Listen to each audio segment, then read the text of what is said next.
For anyone just joining us, we're just waiting for a few more committee members and a few more guests to arrive before we begin the meeting. Please be patient.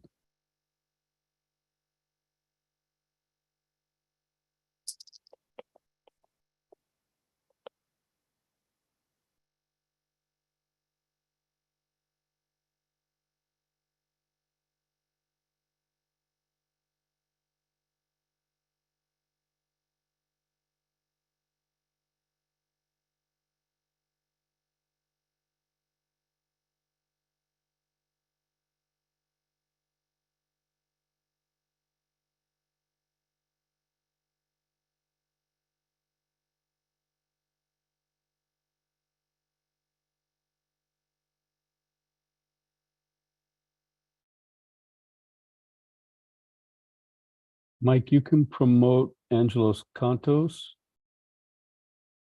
He represents the Flatiron bid. Got it. Okay. Should be coming up.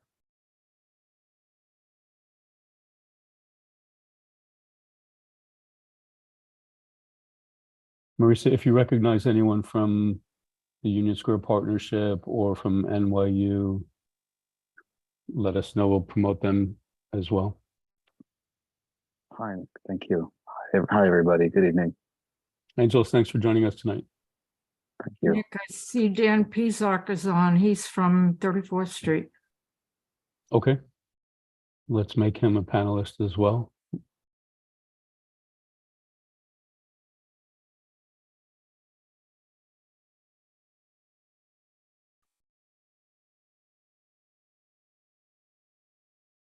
Also, Nick, I believe everyone from OCM is here. Yeah, I believe all three are here. Okay. Craig, how do we look?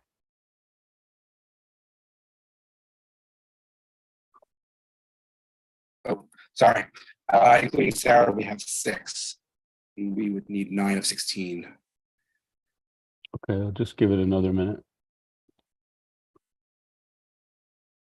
4, 5, 6, 7. You have 7 now. 1, 2, 3, 4, 5. All right, I think we can get started now, and we'll wait as the quorum trickles in. Good evening, everyone. This is a special meeting of Manhattan Community Board 5 Committee on State Licenses and Permits. I'm Nick Athanael, I'll be your chair. We've got one item on the agenda tonight, and that is a presentation from the Office of Cannabis Management. We're pleased to have 3 representatives from OCM with us tonight. The way we conduct this meeting might be a little bit different than we usually conduct these meetings, because we're not expected to take a vote tonight, but typically the way we conduct these meetings is that we give the presenter the opportunity to address the committee. The committee can ask questions and make comments. I'll give the public the opportunity to make comments as well. I don't think we'll need a business session tonight, but the business session is ordinarily after that process, where the committee discusses the matter amongst itself. And at that point, no further input from the guests or the public is appropriate unless requested by the chair. But I don't see that the format of this meeting needing that. And like I said, I don't expect that we'll be taking a vote on any matters, but we certainly can if that comes up. Before I start with the agenda item, I'll open the floor to new business. Do any member of the public have anything to address the committee that is not on the agenda tonight? Is there any new business from any member of the public? Please use the raise your hand button now.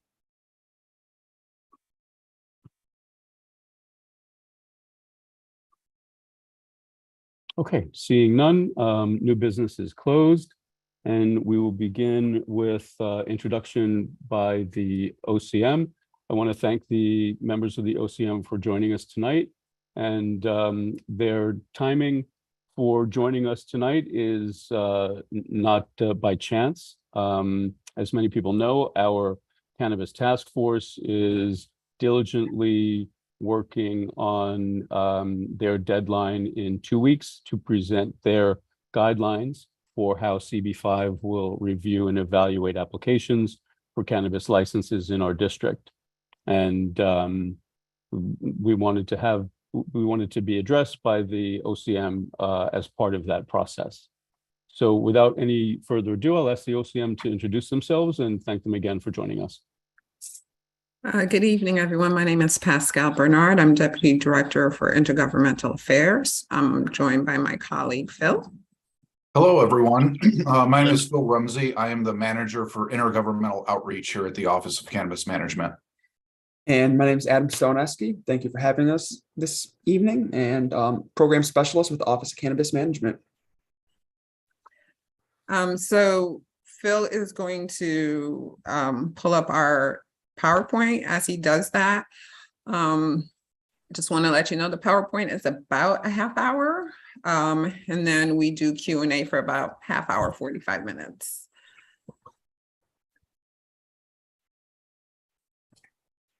And just also for everyone, as Phil does go through the presentation, Pascal will be presenting as well. I'll just be dropping relevant links and additional information. Everything after the presentation will be provided to the community board, as well as the presentation itself and any links provided. So as was said, we are the Office of Cannabis Management. Next slide. Okay. So what is cannabis? And for those of you, I know some watched the council meeting today. There were a couple of panelists that said that it is a plant, and that is exactly what it is. It is a plant, and it's been used in industrial, food, wellness, recreational, medicine, and pharmaceutical. And really, the hemp plant and the cannabis plant are the same plant. Hemp is the same as adult use cannabis. It just contains 0.3 less THC than cannabis. And THC is, the compound that gives you that euphoric feeling when you take it. So, that high feeling that you get. Next slide, please. So what is legal in New York State? Adults 21 and over can buy and possess up to 3 ounces of cannabis flower, as well as up to 24 grams of concentrate cannabis oils, tinctures, edibles, or vapes. Cannabis can be consumed in a private home or a state licensed on-site consumption site. Currently, there are no licensed on-site consumption sites, and you can also wherever vaping and smoking is allowed, cannabis smoking is allowed. So wherever vaping or smoking with tobacco is allowed, cannabis smoking is allowed. Next slide, please. Additionally, home grow is also in New York State.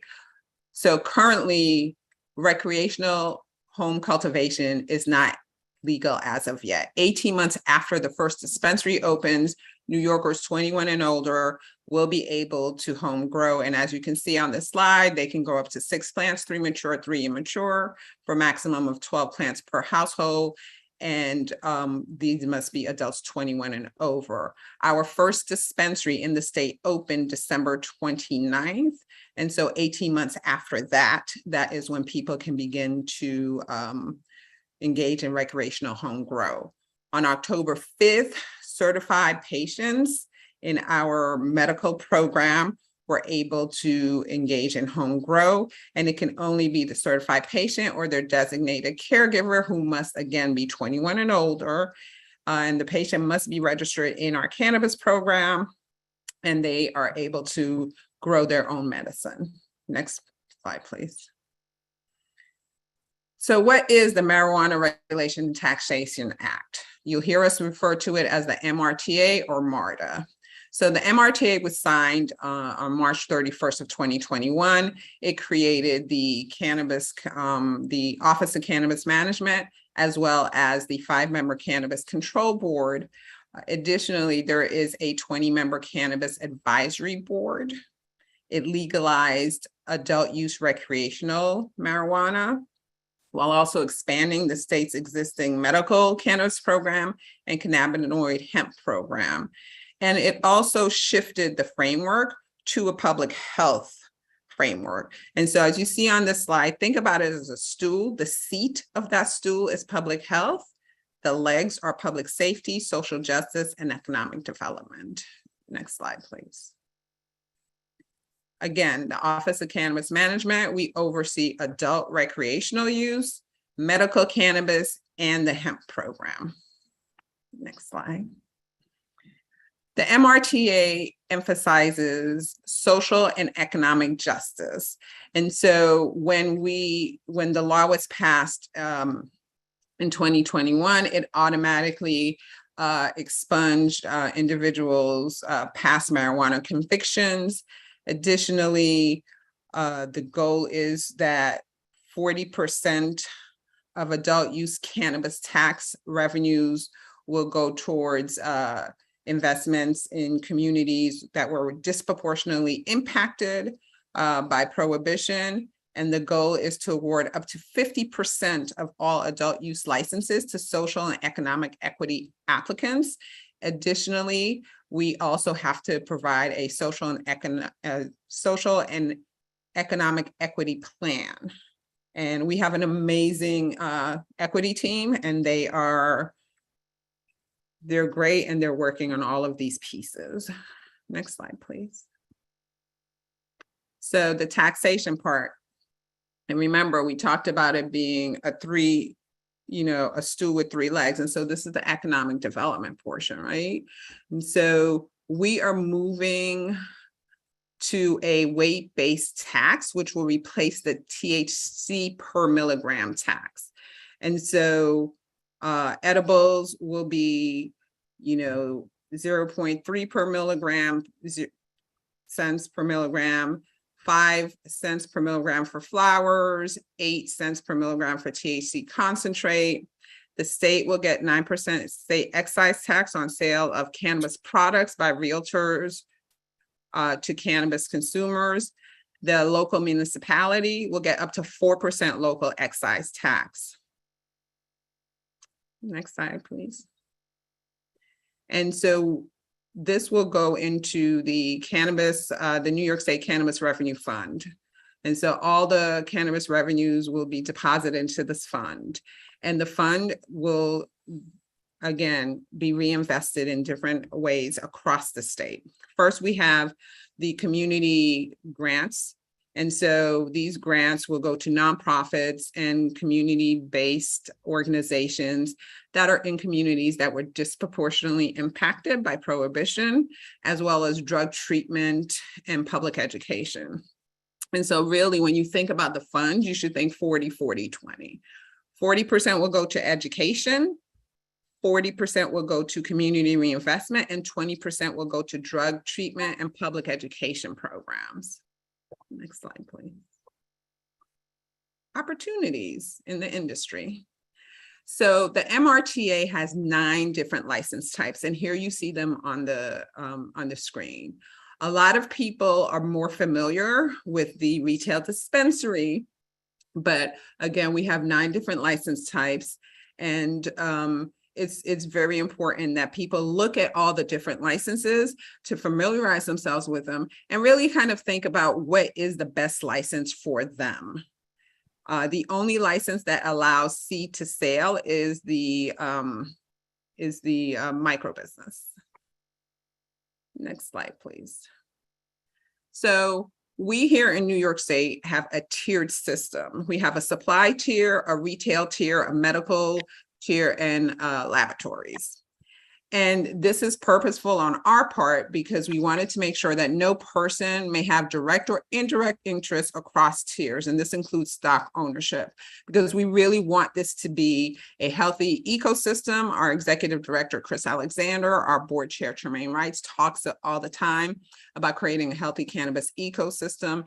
And also, as it relates to economic development, really want to give New Yorkers the opportunity to enter the business as a small business owner or mid-sized business owner.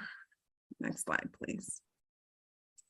In addition to, the license types that we have, a healthy cannabis ecosystem also has ancillary businesses. These are businesses that these business owners do not need a license from the Office of Cannabis Management.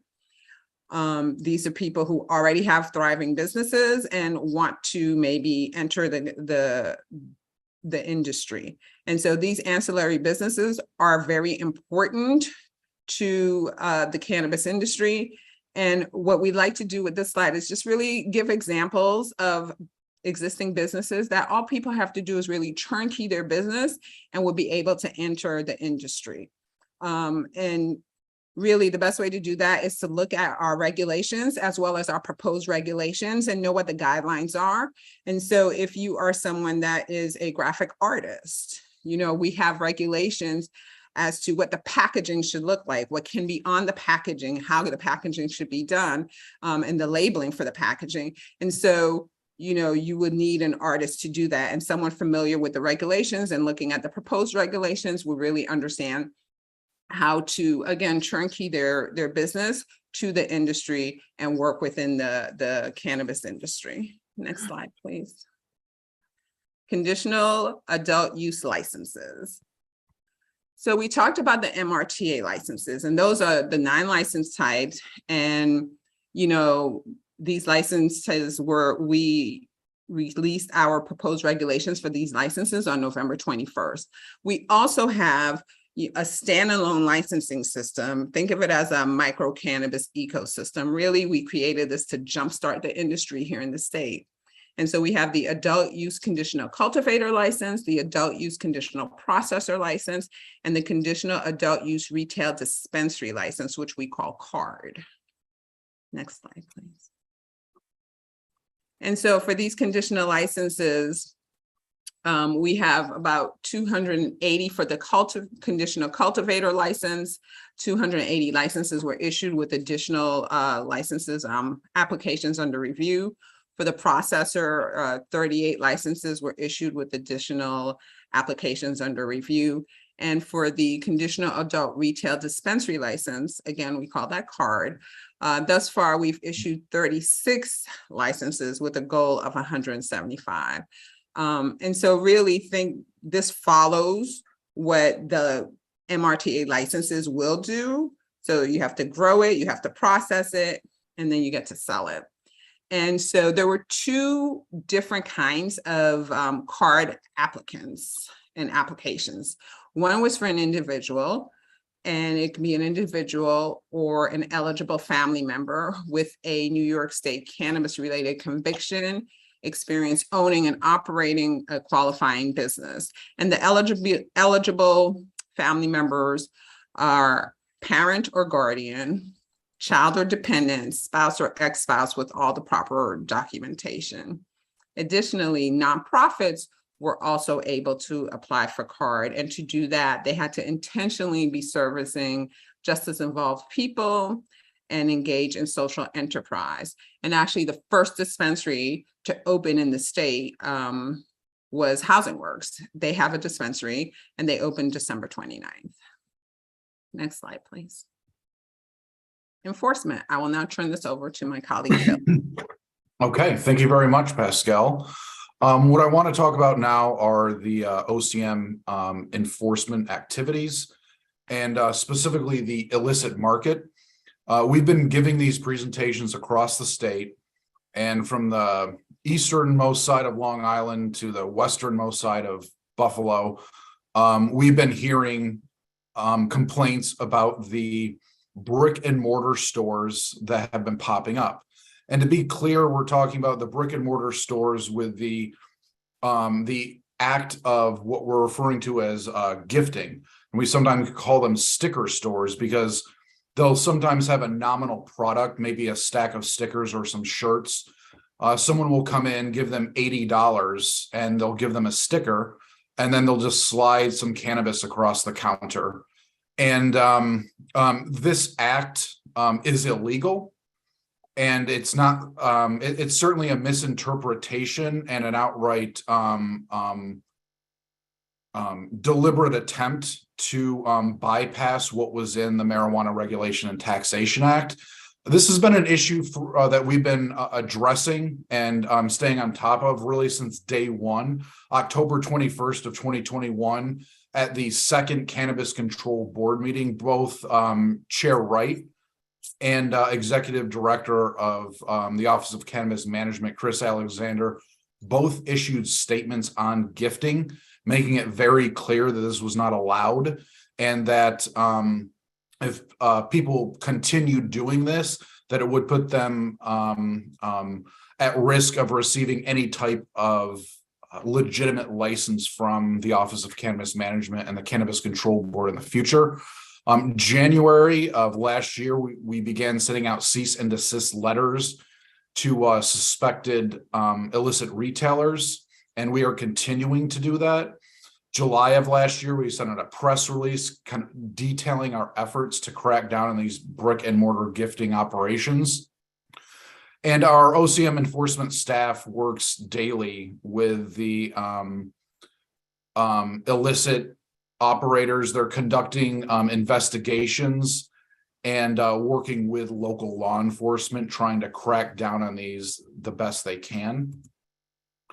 One of the reasons we find ourselves in this situation is that the MRTA gave the Office of Cannabis Management authority over licensed entities.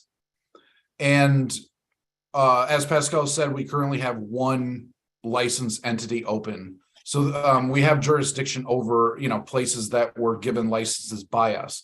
Because we find ourselves in this unique situation of not only having one of these open and having many of these illicit sites open up across the state, we are tackling this problem currently by using any building or zoning or health laws that are pertinent. Nuisance and abatement is what we're going after at the moment. Obviously, these places are operating without the proper license. They're selling products that are not allowed to be sold currently. And so we're using health laws. If they have edibles, we can use health laws. Obviously, there's some zoning issues here because these places are operating illegally. We do anticipate some putting forth some legislation, and this will give us additional powers at the Office of Cannabis Management. One, it'll switch where we have authority over cannabis, not just licensed entities. And this is important because a lot of these illicit stores that we're seeing, whether it's in a bodega or a pizza place or a gas station, we don't have authority over bodegas or pizza places or gas stations. We only have authority over licensed entities. So the future legislation will give us a better crowbar to help to kind of get into these places, have a better understanding of what's going on, and to start to really crack down. Additionally, we are going to we are proposing that the tax violations against these illicit operators are much more intense, and that they cause a clear issue with their business moving forward. As we continue with that legislation, our OCM enforcement team is working at all levels of government to get this information out there and explain what law enforcement, DAs, and the average citizen can do.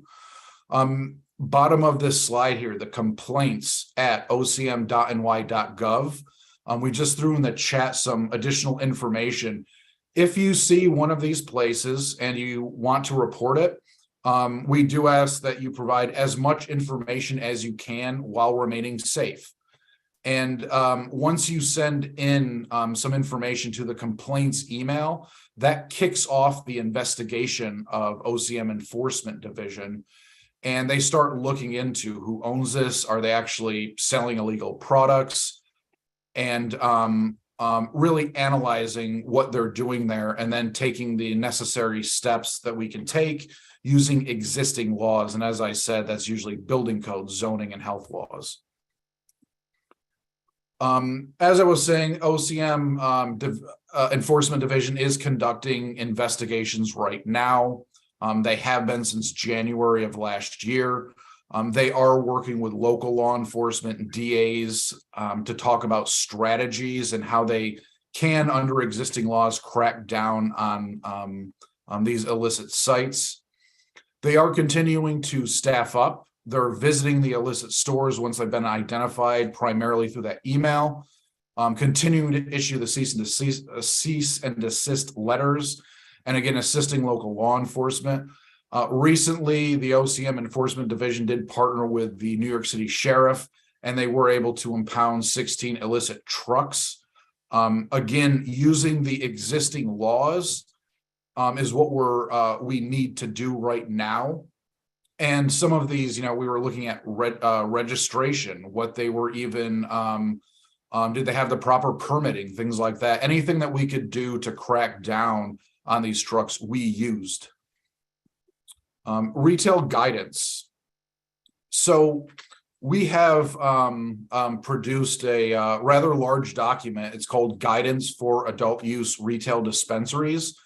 And this was designed for two purposes. One, to help the individuals who were selected by the Office of Cannabis Management and the Cannabis Control Board to receive a license. And two, for entities like yourself who will be participating in this, to have a clear understanding. This document, which we'll throw in chat and again follow up with in an email, it does outline the requirements and expectations for card dispensaries. That includes inventory tracking, staffing and training, location, security, facility requirements, branding, signage, and all the card licensees will have to review and sign that they will be in compliance with this. So this is one of those great documents that's going to shed a lot of light on the structure of the conditional adult use retail dispensaries moving forward here. And it's definitely worth going through if you have the time. Certainly before votes, it would be a great document to help clarify before your advisory opinion is sent in. The MRT regulation. So as Pascal mentioned, it was November 21st of last year that the Cannabis Control Board approved adult use program regulations. The package included the application and license selection and renewal process, key social and economic equity program provisions, environmental and sustainability standards, general business operating requirements, including security, record keeping, and transportation. The proposed regulations have been filed for their 60-day public comment period. The regulations were filed on December 14th of last year, and this public comment period will end February 13th of this year. We certainly all divisions at OCM have put a lot of time and effort into these regulations. However, we know that we don't know everything. And it's very important that the entities like yourself, community boards, the general public, other interested parties, look through these regs. And if you feel that we haven't gone far enough in certain places or we've gone too far in other places, we want to hear from you.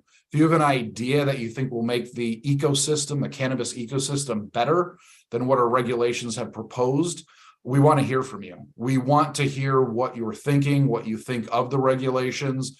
And it's an important part as we develop this industry. And again, this will be ending February 13th for that 60-day time period. Comments can be sent to regulations@ocm.ny.gov. So staffing and training, employees being in charge must be 21 or up. There will be an individual who acts as a general manager or a main point of contact with OCM's compliance unit. So we will have a go-to individual at these dispensaries in case there's an emergency, in case there's something we need to flag, in case there's something that needs to be recalled. Any of those issues will be able to have a direct point of contact.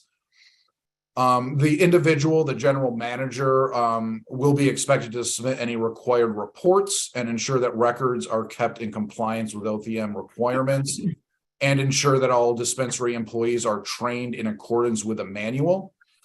Training manual, it's actually in section 4 of that retail guidance document, that large document we put in the chat. Again, a great document to review in order to have a broad understanding of the requirements of the card applicants. The individual will also be in charge of all record keeping once the dispensary gets up and running. So advertising and signage. All ads, including product displays, cannot be visible to the outside of the store. This means no window displays. So you're not going to walk by a dispensary and see products, see merchandise, things like that. External signage. Entities may have signs outside of their dispensary. It is limited to 2 signs per dispensary. And the signs may have cannot have certain imagery on them. They can only include the business name, location, and contact information. And the internal signage, it does discuss, we even go into detail with internal signage, and that is hours of operation, notifications, some basic things on signage inside. And I just want to emphasize, a lot of the illicit stores that you see in your community, they're going to have signage that is way outside the bounds of what we allow. There's a very good chance, based on what we've seen in other states and the proposed guidance, that if you put a dispensary in your iPhone and you're, or I should say Google Maps, and you're trying to find it, there's a chance you're going to walk right by this place. These will not have neon signs. They're not going to have a 7-foot tall cannabis leaf up top flashing a neon. Those are out. So these are, our regulations do design these dispensaries to blend into the community as much as possible, and make sure that they aren't an eyesore to communities that welcome them. So sales and transactions, menu prices, they must be displayed, both the price of the product and the total price with tax on menus. There cannot be advertisements of sales, giveaways. It doesn't stop a dispensary from changing prices of the product, but it does limit their ability to advertise these. Licensees cannot advertise giveaways, discount, price reduction, points-based reward system, or customer loyalty programs. They wouldn't be able to use words like sale or free or price drop on the menu. One of the reasons we are strict with this is that we don't want to entice individuals to head into these stores based on some sort of great deal they can get. We want people going in there who want to try cannabis or continue to use it. So we're dampening down the ability to, pull in other individuals and certainly control what language is used in their advertisements and things like that. So there is an age verification. Individuals will not be able to get into these stores without proper ID. And there is a right to refuse sale. Dispensary workers can refuse to sell cannabis products to consumers if they believe the sale would endanger the health or safety of the customer.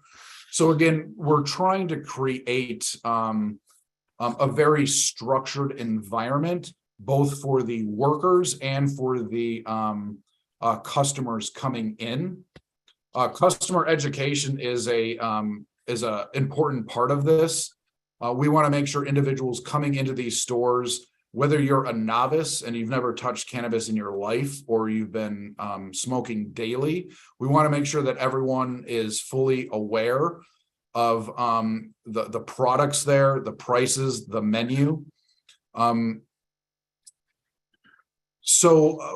we call bud tenders are individuals who will be there selling this to consumers. And we want to make sure that bud tenders have all the information that they would need to answer what some would consider basic questions, the difference between an edible and a joint or something along those lines, and also help walk people through what kind of effect these products will have. An individual worker, they cannot give the impression to customers that cannabis products sold by the dispensary will cure or prevent specific illnesses or diseases or treat any specific symptom. So again, at recreational cannabis sites, we don't want to be making any over-the-top medical claims, and that is part of the customer education. So again, want to thank you for this invite and the opportunity to speak and answer some questions.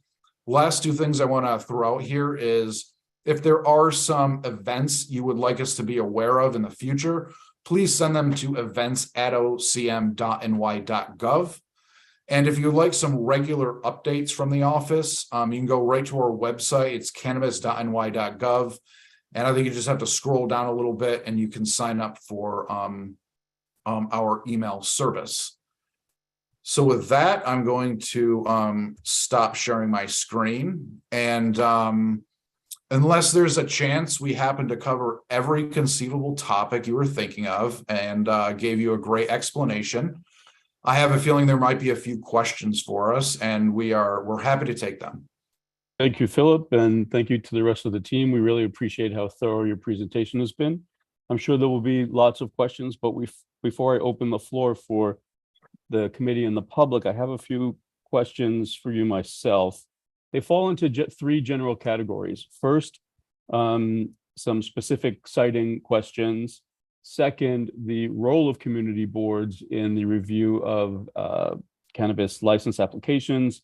And then third, regarding the regulations, Community Board 5 did issue a resolution a couple of weeks ago with 7 suggestions for the regulations, and perhaps we'll go through those pretty quickly and get some feedback. But initially, as you may know, there are 2 potential locations in CB5 that have been announced, one at 182 Fifth Avenue and the other at 33 Union Square West. We've already been receiving a lot of feedback from various stakeholders in those 2 areas, and we've seen some similarities in these 2 potential locations. One is that they're both right across the street from a public park.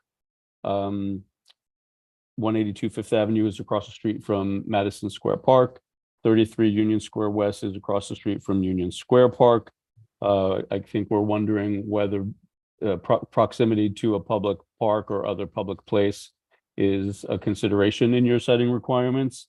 And second, the 33 Union Square West location is across the street from Carlisle Court, which is located at 25 Union Square West. Carlisle Court is an NYU dorm, which houses 740 sophomore college students. And we were wondering what kind of consideration is given to that fact.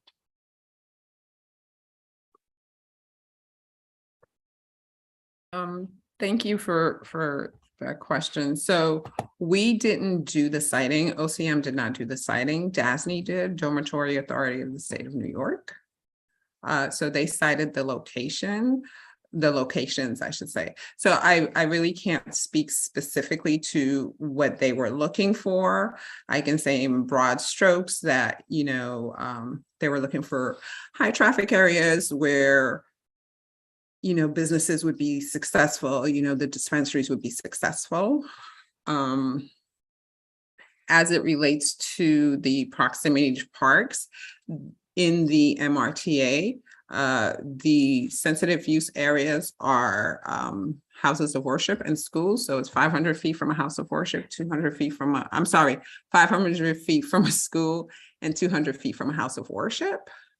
And so those are the considerations that those are the sensitive use areas that we have to, consider. And as it relates to NYU, I believe that when we talk about the 500 feet from a school, it is a, like an elementary school, not a college or university. Yeah, I would just flag as well, on top of what Pascal just said, that as I mentioned in the presentation, we have the November 21st proposed regulations that went out for that 60-day comment period. That will be ending in less than a month, in February 13th.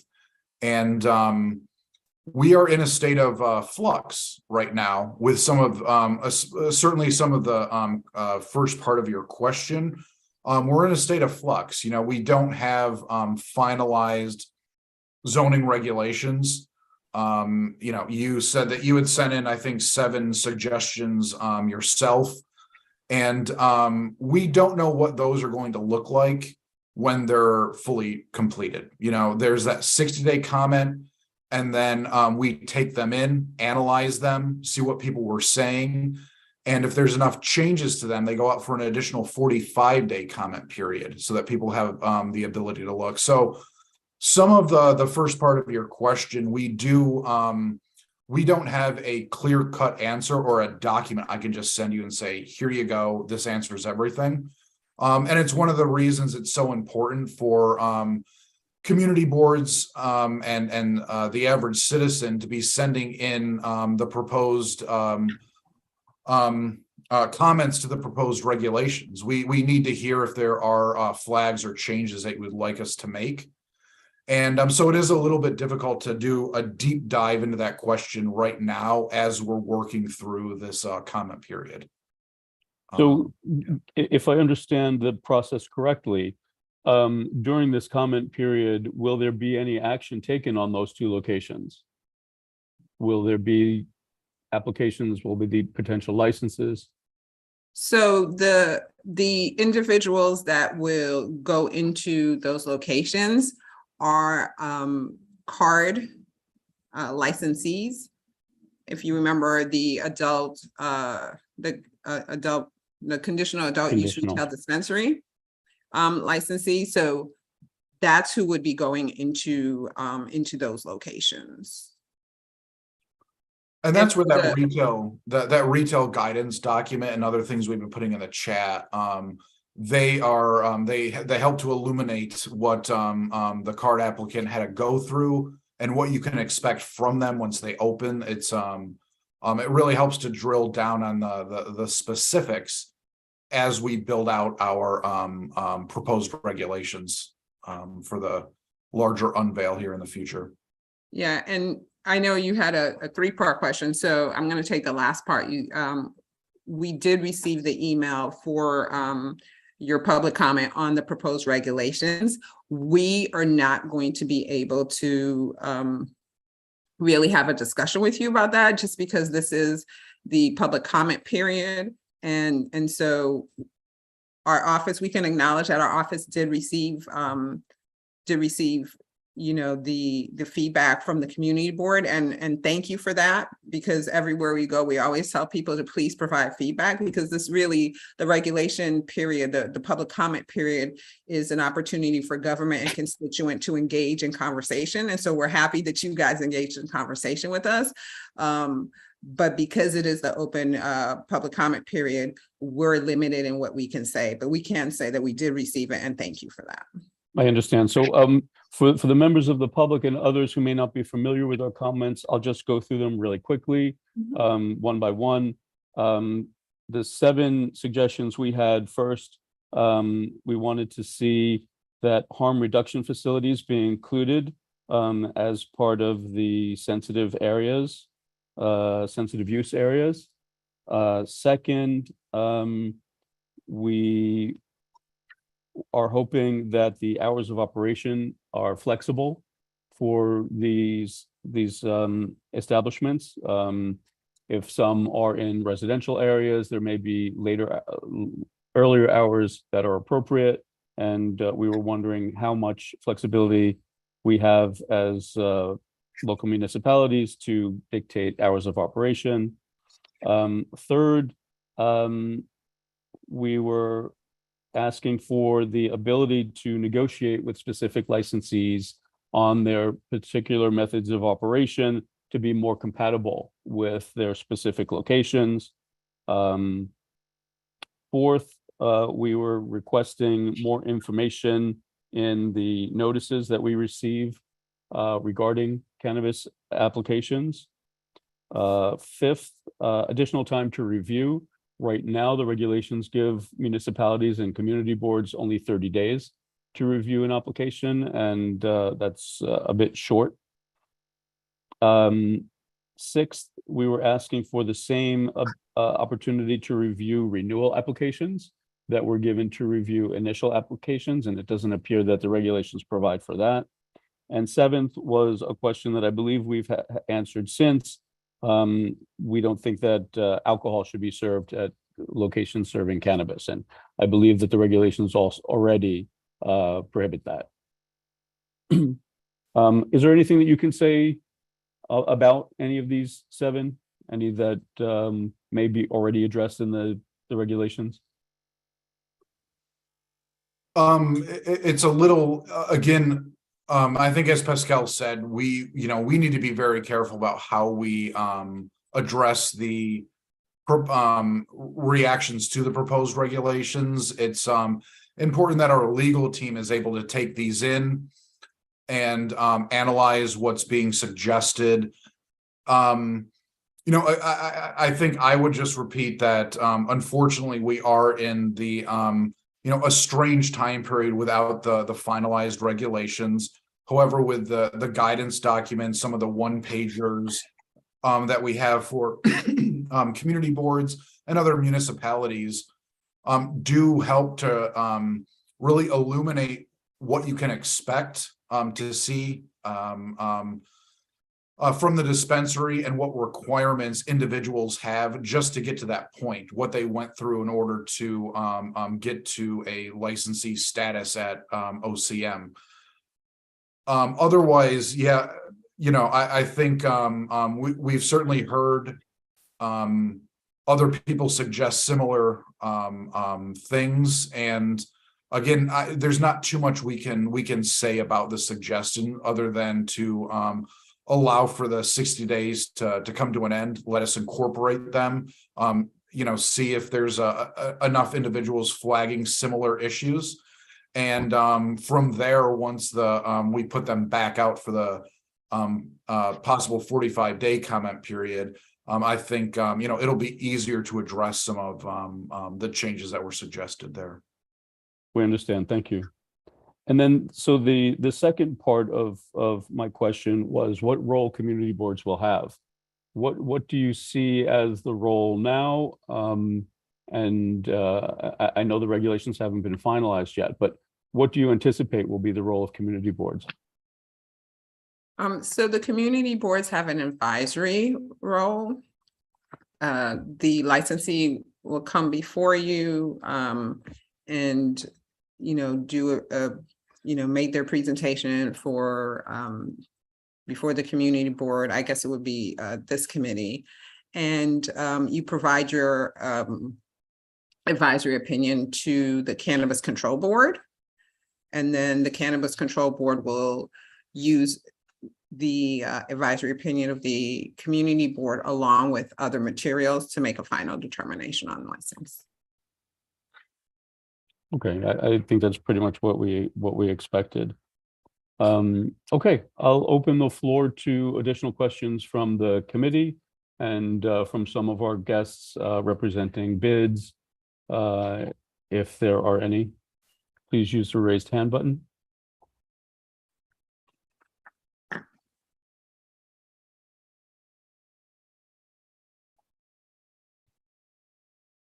Okay, I don't see anything at the moment. Would anyone from the public like to comment? Please raise your hand.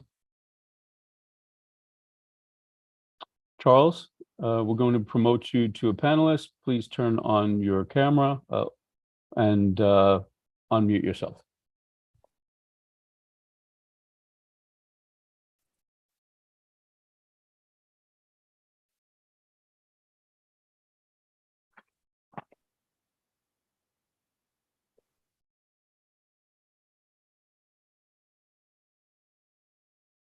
Charles, you can unmute yourself. I'm sorry. I'm a blind person, so I don't have a webcam. Just to let you Okay. know, I don't have Thank a you. camera. So I was just wondering. My question is, we spoke about the rules about not advertising price drops and giveaways and things like that. I was wondering if that applies to the online websites, because I'm assuming that some of these dispensaries will have an online presence. So I was just wondering if the rules are the same, for online. I was also wondering if any of the tax revenue you broke down where the money goes to, since some of that revenue is coming from medical marijuana sales. I was just wondering if any of that revenue is going back into the disabled community, maybe to students with disabilities in schools to improve their learning experience, or other sort of things like that. And I was wondering, just very quickly, why Medicaid is not helping towards getting medical marijuana for patients by covering some of the costs, because the costs can be very high. And my last question is, are any of the patients on medical marijuana, are they exempt from paying tax, or is the tax coming just solely from the sales and not from the business, from what they're earning, or does the patient also pay tax on what they're buying? Thank you. Thank you, Charles. Would anyone like to address those questions? We can tag team, Phil. Sure. You want me to kick it off? Yeah, why don't you start with the Medicaid? Yeah, sure. So Medicaid covering the cost, and this opens up quite a few issues for us. So New York State, now classifies cannabis, THC plants as a legal business, something that people can get into. This is in direct a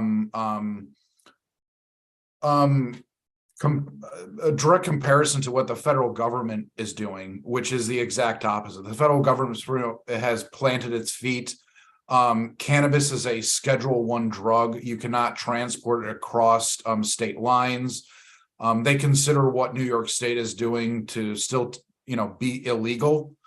And there are a lot of implications and issues that come up when a drug is on a Schedule I classification at the federal level. That includes, other Schedule I drugs are cocaine, methamphetamines, things like that. Because it's a Schedule I, it limits what can happen with the product, including, as I said, transporting it between different states. It also has a huge issue of essentially melon scooping out of the entire industry out of the financial system, whether that's credit cards or normal banking systems. And I think this Medicaid covering the cost is one of those repercussions from the federal government having it labeled as a Schedule I drug. We've seen, certain parts of our society, the banking industry, the financial industry, staying very, very, very far away from anything cannabis related. And that has to do with the Schedule I classification at the federal level. I think Medicaid, it certainly falls under that issue, simply because the states implementing this will have certain limitations. And what we found is that there's often some language buried within contracts between state and federal government that bans any direct embrace of a Schedule I drug. So I think that's part of the reason. You also brought up the medical tax. Medical cannabis is taxed at a different rate. Pascal showed those 3 tiers of the THC per milligram tax, the 9% excise at the state level, 4% excise at the local level. Medical cannabis is taxed at a rate of 7% across the board, and counties are able to grab some of the 7% tax at the medical cannabis level. Some of it is given to the counties where it's sold or where it's grown. And so it is taxed at a different rate, period. So if you have a medical cannabis card and you go into a medical cannabis facility, it's going to be a completely different tax structure than what Pascal brought up and discussed earlier. Let's see, as far as, as far as some of the money going towards individuals with disabilities, I think that's a great flag. What I will say is the MRTA outlined that much of the tax revenue, if you remember that 40-40-20 split that Pascal talked about, a lot of it will be going towards communities that were disproportionately impacted by the war on drugs. And that was a specific element within the MRTA to make sure that the money is going back to communities that were hit. I have not come across any language in the regs or in MRTA that specifically talks about individuals with disabilities and having this money going towards individuals or groups with disabilities. So again, I think that's a great flag, and it's certainly something we can bring back to our individuals. But the MRTA, Pascal talked about the stool with the 3 pillars. The 3 pillars do help demonstrate where a lot of the tax revenue will be going when it comes to the redistribution on from an OCM perspective. And to add on to that, as Phil referred, the 40-40-20, 40% is going to education. And that's education across the state. And so special education is part of education. And so, in that way, there should be money for students in that way. And then again, the other 40% going into community reinvestment grants that we can't really speak to. The Cannabis Advisory Board, they will determine, it is a board of 20 people from across the state.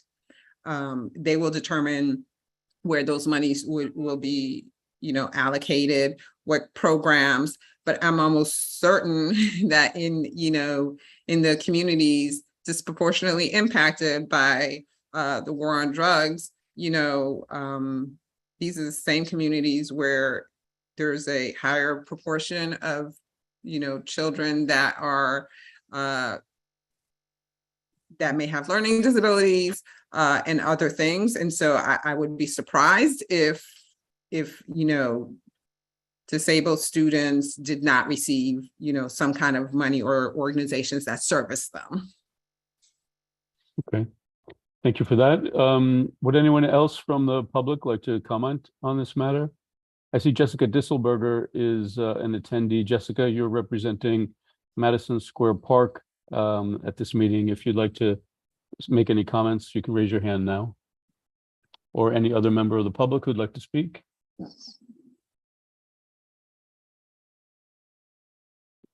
Okay, Todd, I see you have your hand up. Thanks, Nick, and thank you for your very compelling presentation. I just want to make this general comment. In the documentation and one-page flyers that I've seen, and in our task force review of the regulations, the guiding precept as to what the community board's responsibility is to comment on time, place, and manner, I believe. The problem is just generally that time, place, and manner are so rigidly defined by the current draft regulations. Consider, for example, the hours of operation that Nick mentioned, or as to place, what I just heard, that the State Dormitory Authority simply placed these new licensees where they thought the largest foot traffic would be. And manner, to me, what that means, as with our role of review with liquor licenses and uses of public space, that means method of operation. It just seems like when we do our review, as many of these regulations stand, we're going to be making recommendations that cut against all of what the regulations say, to the point where our role has almost no impact. So I think in considering the regulations, you have to go back to the drawing board to some extent and draft the regulations more broadly, so that the community boards or whoever's giving input, there'll be enough give to the situation that we can do things that make common sense. And I think that's what you're going to get. You're going to get lots of input from the community boards on things as to placement near parks, near schools. But the regulations, as I see it, are just so constraining. Anyway, that's just a general comment. And I hope that, as the regulations are finalized, that you'll see these things. Thanks, Todd. Any comment on that? No, just thank you for your remarks. We received that. We definitely will share your remarks with our colleagues. Thankfully, you've already put it in writing.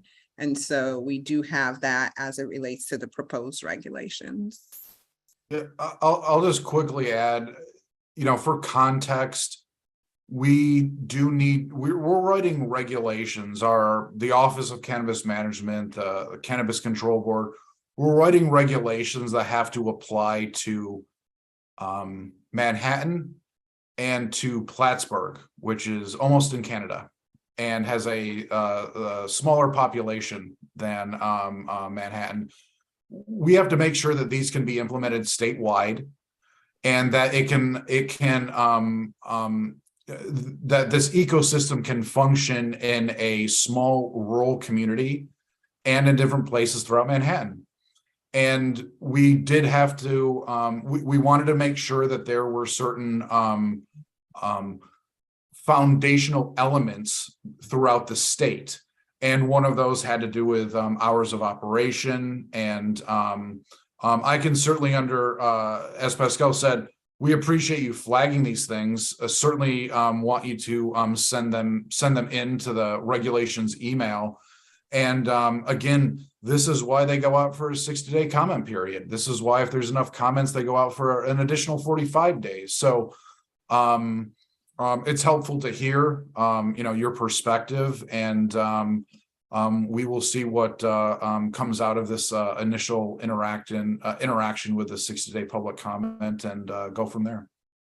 Thank you, Philip. And I will remind everyone, even though we did provide our comments very early in this process, we did leave open the opportunity to amend our comments. So as we continue this process, as we continue having hearings and meetings about this topic, the community board can amend the resolution that we drafted about 2 months ago now with any changes that we like. So we have till the end of the comment period, and we may take advantage of that.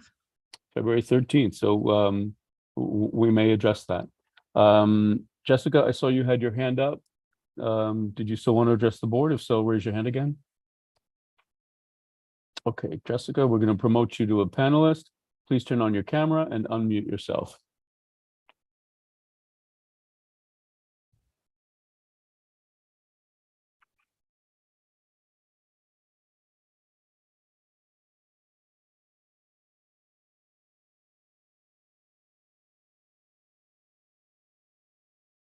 Can you hear me? Yes. Okay, great.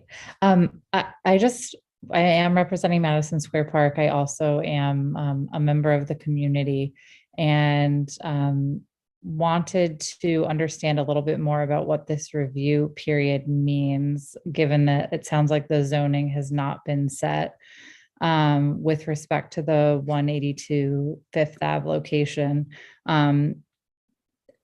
It actually does happen to fall within 500 feet of my son's school. So that already seems to be not in accordance with even the proposed zoning that is still open for comment.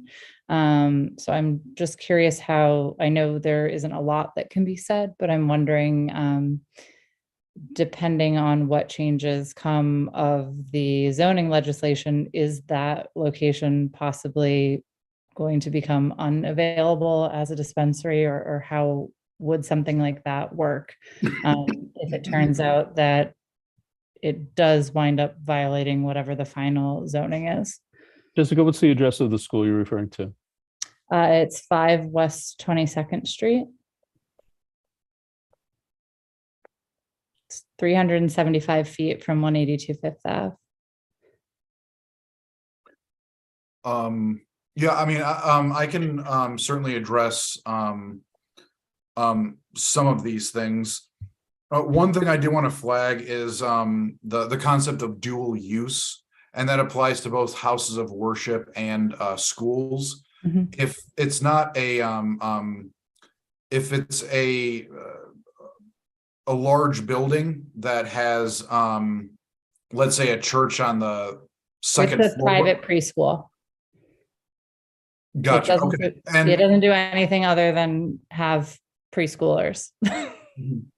Yeah, and yeah, we can certainly flag this for our team, bring that up, and see if for any reason it falls under any kind of dual use, and certainly talk to DASNY as well, and try to figure out. This is the first time hearing of how close the school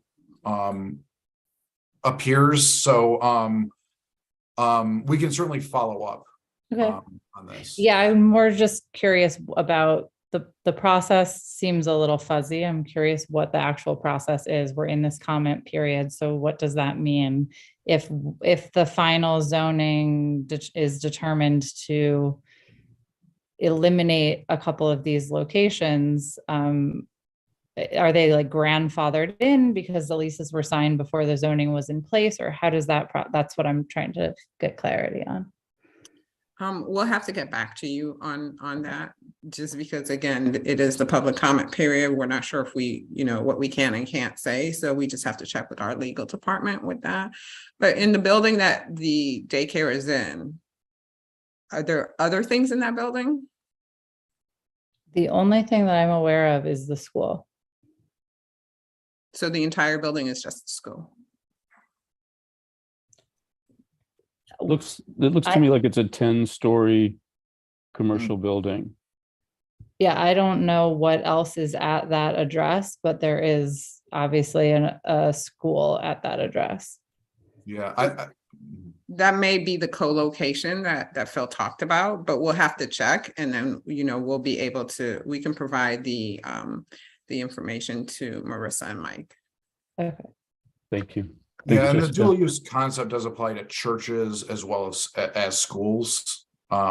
Just to be clear, if it's not a single use facility, there is flexibility that exists in New York state law that can kind of change that definition of what a school is, what a house of worship is. So we'll have to circle back here. And this is the same practice as SLA. Great, thank you. Charles, Disability, I see you have your hand raised. Did you want to address the group again?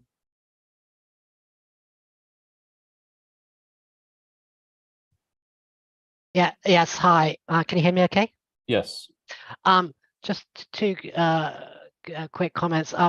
Going back to what I think it was Jessica from Madison Square Park said.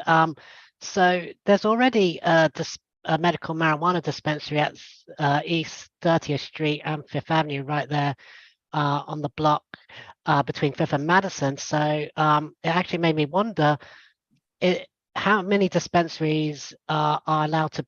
I mean, is there any rules on how many dispensaries you can have close to each other in proximity to each other? Because it could cause like a cluster. It could also maybe cause issues for the other existing business. And also earlier, my other question wasn't answered about the rules on not advertising, giveaways and things like that, and sweeps.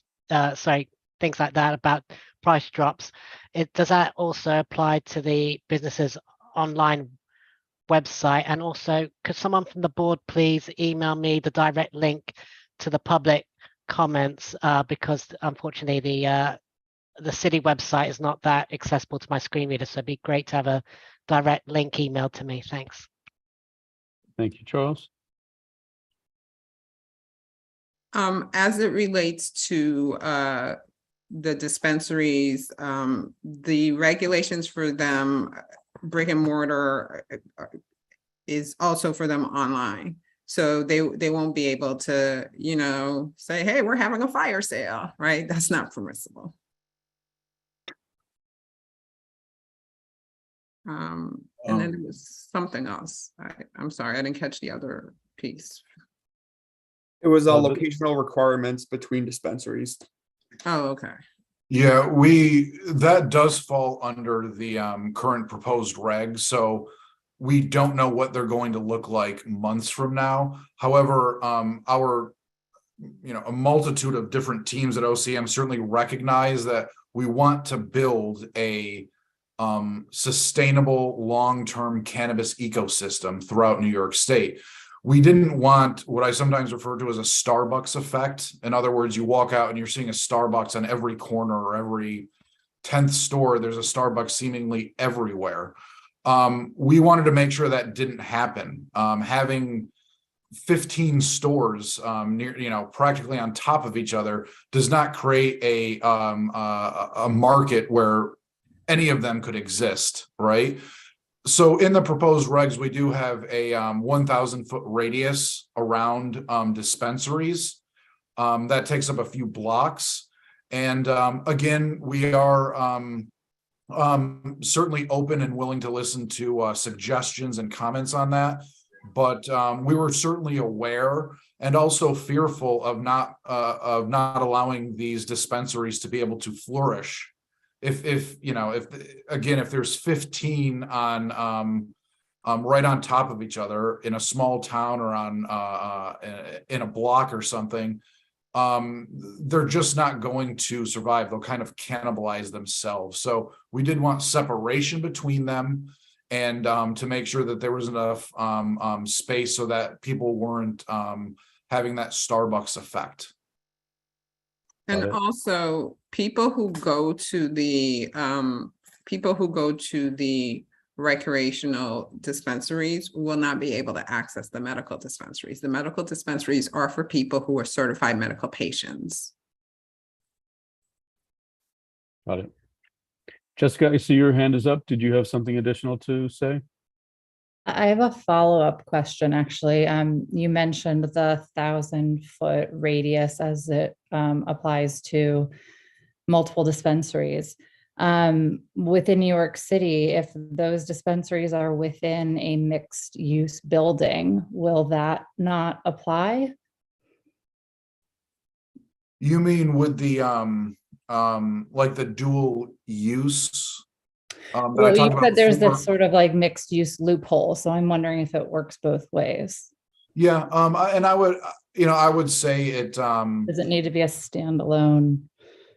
No, they'll be allowed to be in different multi-layered buildings. Let's say they will be.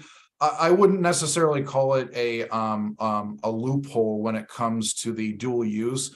There's precedent for it with SLA, and especially in a more urban area compared to a rural area, you can very quickly run into issues with schools and churches. And this has been one way to analyze what the the kind of pure definition of what a school grounds would be or what a house of worship is. So the dual use has been used by SLA and others in New York State government beforehand. So I wouldn't necessarily really call it a loophole. It's kind of an established way of analyzing businesses. And the 1,000-foot rule applies kind of across the board, let's say, in the proposed regulations. Thanks. Any other comments? Anyone else from the public? Anyone else from the committee? Catherine. Hi. So I wanted to come back around to community input and engagement in this process. And I understand the grounding of applications, but I talked to community task force members about localized community input that is distinct, whether you're in a rural area or in a neighborhood in New York City. And sometimes I think we miss that New York City is a city of neighborhoods where people live and stay for a long time.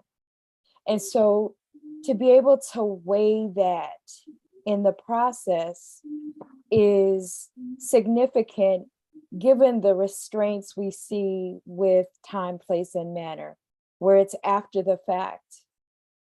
And so, and we want to open this for people to find ways to coexist together. And one way, and not be reactive, to be proactive. And so one of the things I heard in hearings said is that in this world of the 500-foot rule, your first 500 feet is also established public interest.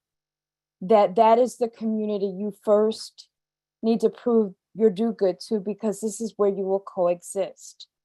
And I don't know if that's a perspective of a member that I heard say that. I don't know how we weave that, but it helps to have neighbors feel not only in a presentation, but we get applicants all the time who will tell us that they're going to be do-gooders in the community, but they've not talked to their neighbors. The first conversations they're having are when we bring them together. So I would just like to know or hear more. I would like to see more of a proactive process. I think it could help throughout the state. I might be the only person on this call who at 16 went to Plattsburgh for a summer. So I understand rural communities. I understand that most people who live in New York City sometimes often come from rural communities. A lot of us stay here for a long time. So I just wanted to give some context to the idea that this process has to be localized in a way that you hear the voices of the community and the neighbors in a more proactive way, so that we're not in such a reactive state. Thank you, Catherine. And thank you for that. We really appreciate your comments. I too live in a community in New York City. I live in Harlem. I'm raising a 14-year-old and a 12-year-old.